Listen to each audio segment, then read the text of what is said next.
Polisi tidur, atau tanggul jalan yang dibuat dengan benar, tentu akan aman bagi pengguna jalan yang melewatinya, khususnya motor dan mobil. Untuk mendapatkan bentuk yang rajin dan rapih, polisi tidur bisa kita buat dengan ban truk yang dipotong menggunakan mesin potong ban khusus. Ada beberapa jenis ban yang bisa kita gunakan untuk membuatnya, seperti ban truk Fuso ukuran 1000, 1100, 1200 ring 20, ban truk Colt diesel ukuran 700, 750, 825 ring 16 atau menggunakan ban radial.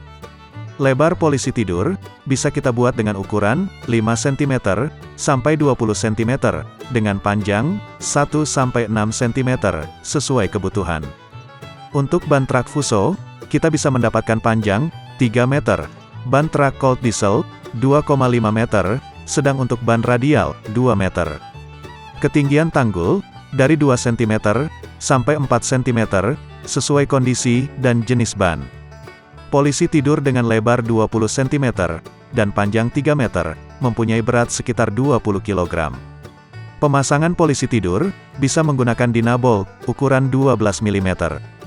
Walaupun speed bump atau polisi tidur berfungsi untuk menghambat laju kendaraan, tapi keamanan dan kenyamanan pengguna jalan tetap harus diperhatikan. Terima kasih, salam dari pengrajin karet Nusantara.